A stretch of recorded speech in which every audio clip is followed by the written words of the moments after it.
Hope Channel is sponsored by the World Seventh-day Adventist Church. We believe in being people of the Word, people of prayer, people of deep study of the prophetic writings, people who love Jesus Christ, people who keep all the Ten Commandments, people who are compassionate, who respect others, the community, and world needs, people who live healthfully by avoiding tobacco, alcohol, unclean meats, drugs, and immorality. We believe in joy. We invite you to be a person of hope.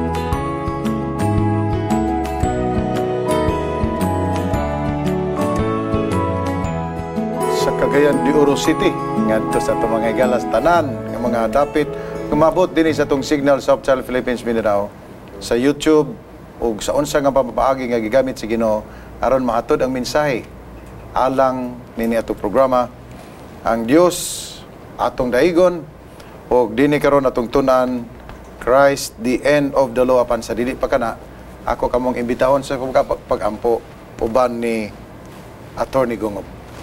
Magampo ta. Malipayon kami Ginoo nga nigiguban kanimo sa pagtuon sa imong inandam nga leksyon. Sa paglawom Ginoo nga ikaw, magatudlo ka namo, maghatag og kaalam. Amo kini masabdan Ginoo, amo kini makinabuhian.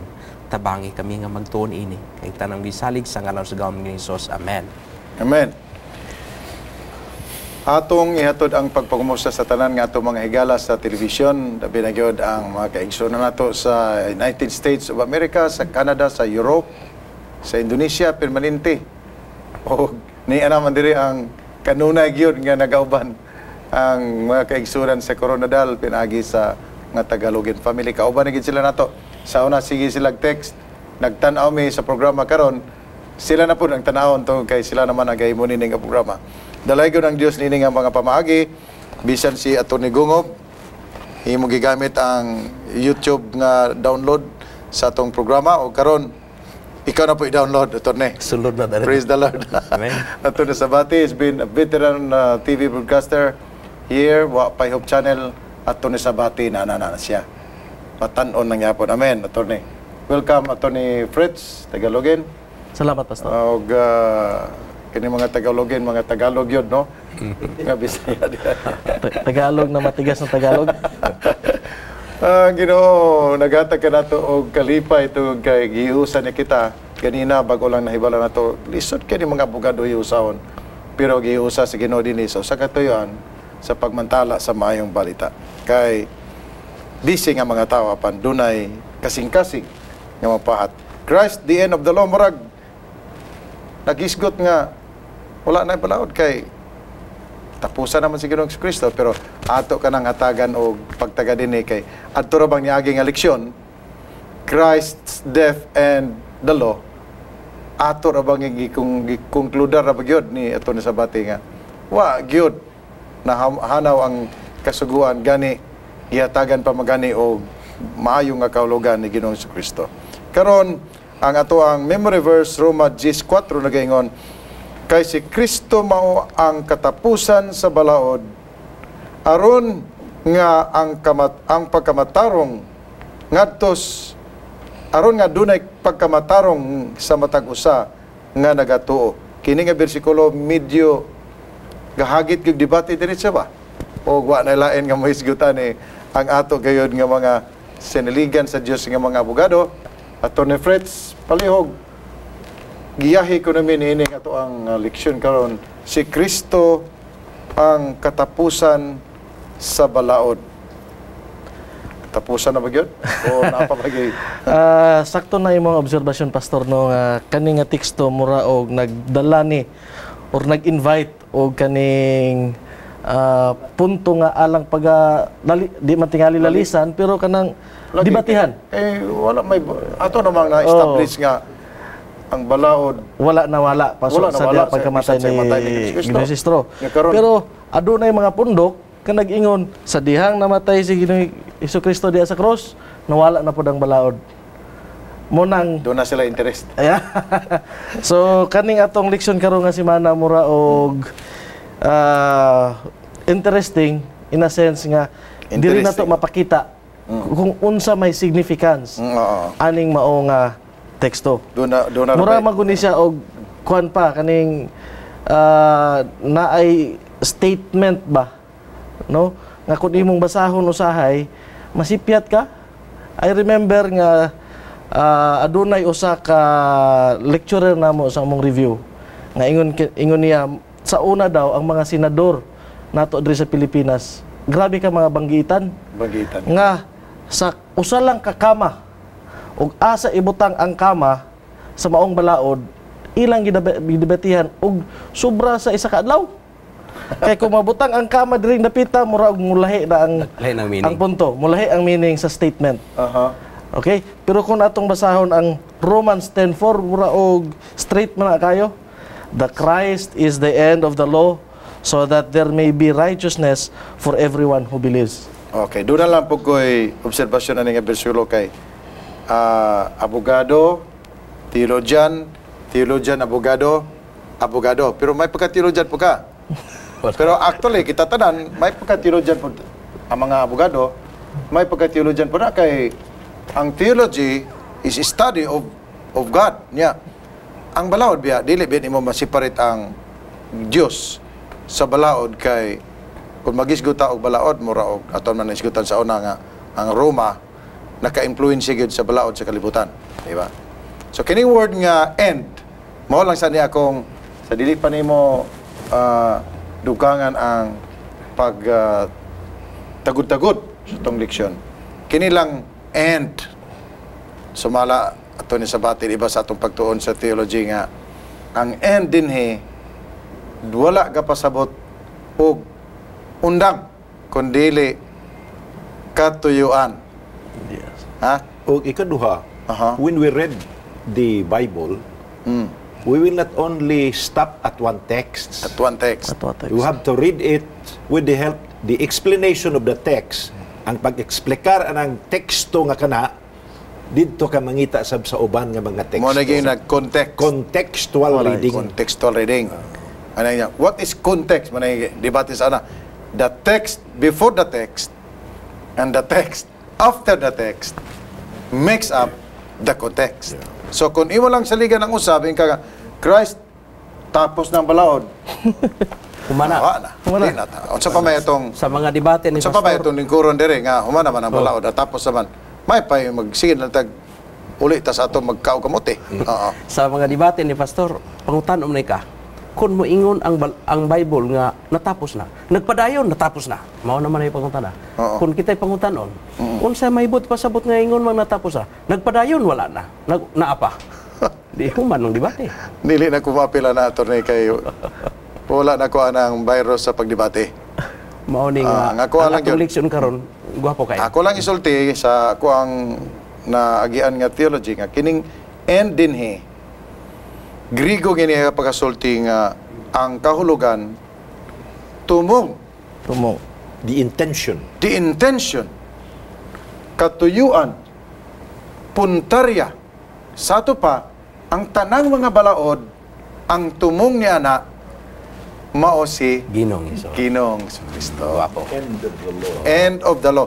Manay nga, kanabitaw mag-iskuta nga, the end justifies the means. Wala nagpasabot nga ang katapusan, kundi ang katuyuan, di ba? Sakto. Di ba ato ni sa the end does not justify the means. Nga kung imo ning gikawat kay ako ning ihatag sa mga kabos, dili pwede nga kay ang imong end paghatag sa mga kabos di pwede nga i-justify nimo ang Nga husto ka to. husto ka to. Krimen gyapon. So doon na ba ko'y pagka-abogado pagsulti na ko nato ni? Mura gamay. Mura gamay, doon ay gamay. Gamay ron. So mao nang naa nga word nga end nga dili na siya undang. Yes. So ako na kang taga-ano gigayon nga padayon Sige. kay di man rin na undang. So, ang end, wala ning undang. Wala ning undang. But rather, Katuyuan. ang end, ang katuyuan, ang Katuyuan. resulta. Ang resulta. Oh. Just like moingon tag, marriage is the end of courtship and love. Maayo pa rin. Murag mo ba? So, mo na siya. Ang marriage Mo na siya. dili na Murag siya katapusan. Oo, okay. Dili mo'y katuyuan. katuyuan. Oh. Oo. Mali nga ano nang ulitaw man kanako. Ah. Sa to pa ay gid kumpiyansa og mga ulitaw ay mo kumpiyansa. Kay kun mga ulitaw gani mo, pangutanon mo ganong ulitaw, ang gi-expect sa mga dalaga nga tubag ana kay pangasaon di ka. Oo. Ha? So, mo gyapon ni nga murag mahambingay nato na nga statement. Nga mo na siya. Oo. So, dinhi na ta. Naara ba diri ang daghan nga mga angayan gid ko ta kining pagtubo sa kasalanan sa maimong Sige. Sa ato na nasayran nga ang balaod ang kituyuan anak mo si Ginoong Hesus. Sige na si Kristo. Apan ato pong nasayran nga dili na ang balaod mo ay makaluwas kanato. Dili na siya mao. Dili na siya mao mo ay makaluwas. Apan ang makaluwas kanato mao ang Sige na si Kristo. Ginoong Hesus Kristo uban Okay. sa Yang grasya. gasa Ito. sa grasya. Oh. Sumala sa natun-an ni atong last week nga lesson. Mm. So, ang kaning ato ang lesson diri sa Sunday. Mm. Kay mura og kuan gyapon ni siya murag binalaod ni nga pagtitulo, Mhm. no? Where sin abounded. Aha. Ato pa sa dihang nanaghan ang sala. Oo. So murag mabalaka ta ni kay matud pa ang balaod, no? Mo ni siya ning define sa sala. Mhm. So the more laws we have, kung magsige violate ana, the more ang sin. Oo, yeah. Dili ba? Oo. Og walay balaod, way sala sumala sa Panalitan sa una sa sa Cagayan de Oro ha. Ato ni ato ana ni. So wala pay balaod sa Divisoria nga jaywalking. Wa gyud ko na violate tiyag jaywalking. Pero sa Domingo gyud pag parking na ko dina sa Divisoria, tabok man ko dito kay wa man ko na naay balaod jaywalking. Sakpan na ko. Yung 1,500 raba ang multa. Nga wala yun nga madala-dalag istorya kay balaod ba yun? So wa pa'y balaod nga jaywalking, wa man ko ka jaywalking. Mo na ngayon mo nga kung daghanon pag marka-marka nila nagputi diya sa karsada, perting daghan na gyud mga violators. Oo. Tiyo na nagkadaghan ang sala pero sa kadaghan sa balaod. bisa dinana pa man pastor dili ta maangay mabalaka tungod kay Mabalaka. kung atong basahon ang balaang kasulatan nagaingon. Kung daghan ang sala, nagadaghan pud ang grasya. Mhm. But where sin abounded, grace abounded much more. Mo na pa, mabasa sa Romans Sobra 5:20. pirme ang grasya sa Ginoo Oh. kaysa pena. Busa, kung mo na ka diha sa may Divisoria, ugaling mo sipyat ka, may naama sila grasya. Ingon mo nga, taga Marbil magud ko, Ba? wala na sa amo, Oh, busa, pwede ba mapasaylo? Okay sir. Okay. pwede ba? Gasa, that's grace. Grace. Diba? So di ka mo ingon nga taga Carmen ra ba ko? O, kung kagayan, delikado kay na ang may sinultian nga labi na gyud this is a special law. Oo. Kini siya dayong ignorancia lihes nemenem excusat. Oo. In other words, ignorance of the law Excuses. excuses no one. Oo. So, medyo may problema ta. Ang intention is indispensable. Maskin wala ka intention nga mo violate, you are violator. Maskin wala ka intention nga mo violate. Pero sa gisulti ni kumpanyero, ingon pa niya nga, anyway, dili na nato problema. Kay naa may grasya. Hangyo lata. Ang problema kung magpaisog-isog ka pa. Wala problema. How could grace be given if you are violating, if you are cruel, And if you're hard, you do not show love. Therefore, grace does not abound. Bisan og di ka moangkon nga nakasala po ka. Nga wala man kuwada. So unsa may provision sa grasya og wa po kani angkon nga That's nakabayarit. Walay gamit ang grasya. Walay gamit ang grasya. Correct. So Mga ang point manggod sa uban, tungod kuno sa balaod, mao nga nakasala ta. So, bottom line mo sila, kung wala na balaod, di wala na sala. Wala ba nila mabantay nga tungod sa balaod na hibalot ta nga unsay sala, ug tungod kay nakakita tang makasala ta, unsay atong gikinahanglan. Mo na ni panon nagkinahanglan ta. kinahanglan ta grasya.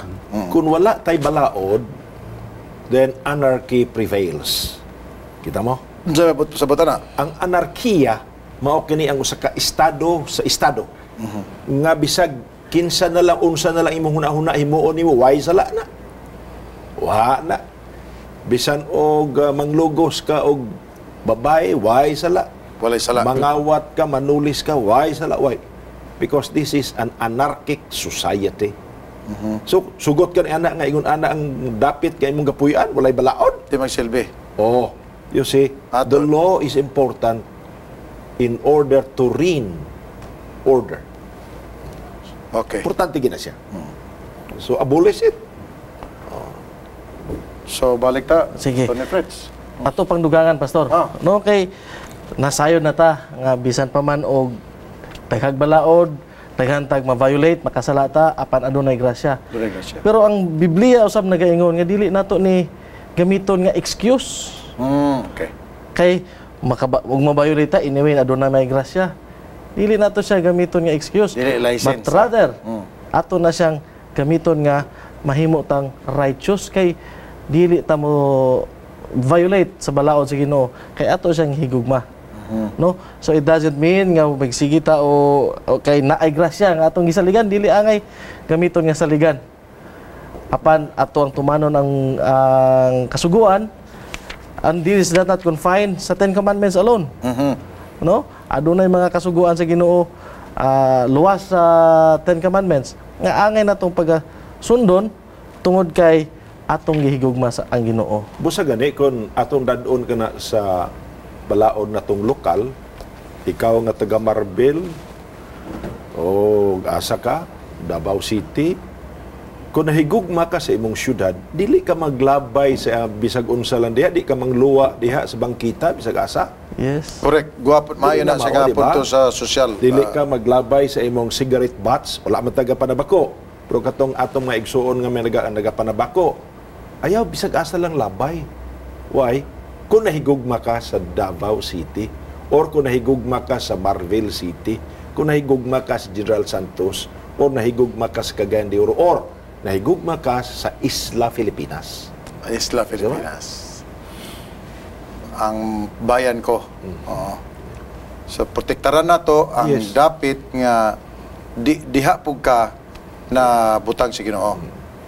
Pero kining kaluwasan og sitwasyon nga naangkon sa tao karon, gi-describe usab kini ni Pablo nga wretched kanang word nga wretched nga wa kay mahimo ang imuhang pagka-violator. Makaluluoy, gid. Violator Makaluluoy. kay ang gingon ni Pablo nga dili unta ko mo violate pero na-violate naman ko. Giplano na niya nga dili siya mo violate. Unsa iyang giplano dili ang pagpakasala pero nagpakasala naman noon. So, ang atong tendensiya gayod, mao ang pagpakasala. Pagsala. Do na tay Our tendency. virus. O tendensiya na siya. Tendensiya. Brain Inclination. inclination. Inclination. Oo. The brain inclination of man, of a sinful man, Mangita gig sala. hindi siya gi-inherit nato sa kay Adan. Ah, We have okay. not inherited the sin of Adam, pero ang inclination sa pagpakasala na inherit nato. Aha, okay, okay. Inherit nato. Wala ka makasala sa sala nga gihimo ni Adan, Pero pero ang yung iyang weakness, ang imong genetic makeup oo, Ang tendency. describe So, na siya nga na word ana sa in English nga pinaka close kay propensity. propensities. Propensity. Oo. Kana bang wala ka gakaog mangga pero galaway ka. Mo na propensity. Nga sa pagtanaw nimo sa sala galaway ka sa pagpakasala. Monay propensity to sin. Sama guni ani glubi bitaw Lubi. nga ang hirig niya paingon sa tubig. Ayaw ingnang mahagbong siya paingon sa mala. Dito gid siya paingon sa tubig. Okay. Kaya ang iyang hirig paingon man dito. Ang atong hirig higala Sa sala. sala gyud. Bisag unsaon ako nigtaklo bang akong mata og itom nga antipara aron di lang ko makakita sa mga butang nga dili supposedly tan-awanon. Mo imagine man puga. Makakita man gyud. Masiplatan lang, pagpiyong, Makakuan. ma-picture out rin hapon. Because this is a propensity, inclination nato. Naagi na siya. So walay sala nga panulundon. Walay sala. Wala nga sala panulundon. manulundon. Sala. Propensity na. Pura og seryoso kay ni nga mga punto tungod kay o mura ta tinuod gid na nga wretched ta. Wa Makaluluoy. wa tay kapaingnan. Yes. Muna nga kay wretched man asa man ta patulong kung tingin mo. Dito gid sige no. Sige, no. Nga May mao uban. ang naghatag sa grasya nga unta makakon. So dinhi sa Wednesday murag i-define na niya ang atong leksyon. Goal of the law. Unsa man gyud goal sa law? Mao na siya. Mao na ang Sige no si Kristo. Sige na Hesus Kristo. Wala na guys, katong gingon ni ato ni Sabati ginasa ni aging leksyon nga dula si Kristo. Kay kun nana ka dito, sure na ka. Di ba? You can follow the law if you are in Sure Christ. na ka. Kung naa ka ni Ginoong Kristo, sure na ka. Ayaw duula ang imong amigo nga pastor. Ayaw duula ang influential nga pangulo sa komunidad. Duula si Ginoong Kristo. Ayaw pagduulog abogado di Campanilla. Ayaw. Di charge man kag dako. Naay grasya pero disgrasya po. Ha? So, ang goal sa balaod at the difference, Mao gyud sige nang Hesus. Okay. Sa dihang masayra nato kaya ninduol naman ta kay Ginoong Hesus Kristo. Pinaagi niya na ato pumasayran ang balaod, ang mga angay natong pagabuluhaton. Now, kung atong gihigugma ang Ginoo, kung adunay mga gidili, kay mo man ang balaod, dili ang mga butang nga angay pagabuhaton, ug buhaton pod ang angay pagabuhaton. So, mo na siya nga mahimo natang righteous. No? Kay kung atong balikon ang atong teksto nagaingon, so that there may be righteousness for everyone who believes. amen. Sa ato pa, si Ginoong Kristo giday ang ato ang tumong alang sa pagkamatarong. Mao gyud. O kaning balaod, wala man ni siya hatag og kapasayloan og pagkamatarong, pero ang balaod may kagamitan ingon nga magtudlo. Kanato. Kitawag din sa atong leksyon sa katapusan sa Thursday nga disciplinarian. Disciplinary. Ha? Sa Galatians 3:24 nga ang balaod siya ang atong school master, Tutor. tutor. Siya murag director sa atong kinabuhi nga dili kay direktor nga mag-usab ka nato kundi mag-direct ka nato ngadto sa mag-uusab na mao si Ginoong Kristo. Tutor. Kining balaod, gamay pa ta kung may disiplina ang ato yung intention sa atong mga anak. Tuyod siya. good ang dagan. Tuyod siya. Tuyod. Karon, magabot ang panahon nga age majority na. Wala na gahom ang inahan o gamahan. Pero, tungod ka bisag wala na gahom, Tungod sa o ginahan, foundation, apan ang foundation niya, magatuman lang yun, gyapon siya sa brown. Mao gyapon ta. Sa panahon nga kita mo duol na ni Kristo, wala mawala ang disiplina. wala. The law is there. The law is there. Apan si Kristo, nga gimong giduulan, siya na, pag-expect na kanimo, mag-expect ang Dios kanimo, nga matuman ka sa balaod. Amen. Amen. Diba? So, unsa may imong final nga mga pangunahon ni Atty. Fritz ni atong leksyon sa Christ, the end of the law? Ang ato yung punto ni ani karon, Oo. ato ang leksyon karon semana sa sumala sa atong natun-an, sa atong pangagi diskasan, no? Nga ang balaod mao ni mugiya kanato, mutudlo kanato kung unsay mga butang nga atong pagahimuon aron kita mahimong righteous og aron maadto ta dito sa Ginoo. Kay Amen. siya man ang tumong ni Siya ang aning mong tumong. balaod. Sa tupawa, gay mawala kung ikaw ato apaingon ni Ginoong Kristo. Maningon nga, ang dalan nga imong giagian, mao gyud ang tinuod nga dalan. Ang teksto nagsulti, you go to Jesus so that you would be declared righteous. Righteous. So that's the end of the curse of the law. Nawala na ang curse. Nawala na ang una-una nga na ni-abulis na siya, na-abrogate na siya, kundi napalig-on siya, di na ni Ginoong Kristo. O dinhi, nahatagan na to og malipayon nga kahulugan ang atong pagtuon.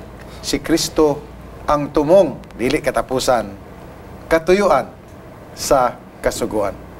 Dag salamat sa inyong pagsunod kanunay o salamat sa inyong suporta sa inyong pag-ampo. Padayon ang ato ang suporta mga kaigsuunan, atong ipahat kini nga mensahe atong sultian atong mga higala nga dunay Hope Channel Philippines Mindanao, dunay Hope Channel Philippines nga atong matun-an ang mga pulong nga nagatod kanato ni Ginoong Kristo. Aron gikan didto ang atong kinabuhi mahimong panalangin sa komunidad bisan asa nga kita gibutang sa Ginoo. Atong hinumduman nga dito sa langit London kalipay. Dito sa langit London kalipay. O dito sa langit magkita tang tanan. Ang Diyos magapanalangin atong paminawan ang usa ka awit dugang nga inspirasyon sa atong pag-alagad sa Ginoo.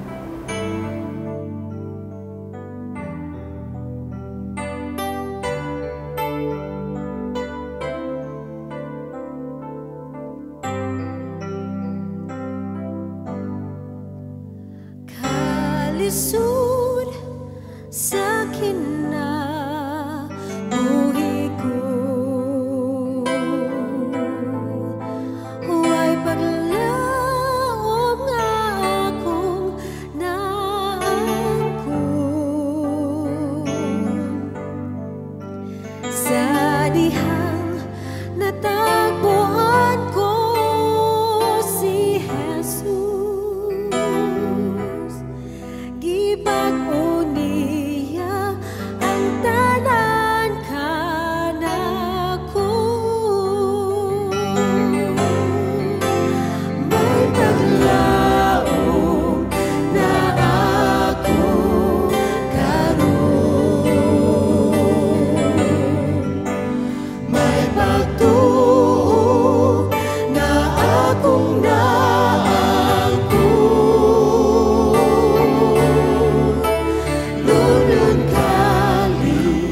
Aman nga langit noon, tigya ka sa kumong hulam nga kinabuhi. Salamat Ginoo sa mga kahigayunan nga imong gihatag kanamo. Gikan kami sa nagkalain-lain nga dapit apan imo kaming gipadala diri sa katuyuan, sa pagtuon o pagpahat sa mahing balita. Salamat usab Ginoo sa imong paggiya sa kaalam nga imong gihatag kanamo nga nahimo namong na batnan ang kamatuoran may tungod sa balaod ug labaw sa tanan ang katuyuon na niini mao ang pag-adto diha kanimo. Panalangini kami Ginoo labaw na sa tanan ang programa sa Hope Channel nga kini mahimong may instrumento sa pagpahat sa mayong balita. Amen. Sa nagkalain-lain nga dapit diri sa akong sa Pilipinas, sa Mindanao ug bisan pa man sa nagkalain-lain nga mga nasod. Salamat Ginoo sa pagtubag nimo sa mong pagampo uban sa kapasayloan sa mong mga sala sa ngalan ni Jesus. Amen. Amen.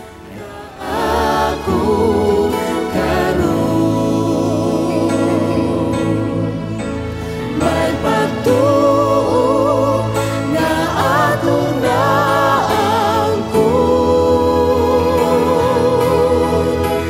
Lulod kalipay ang mabatnan. Kung si Jesus ato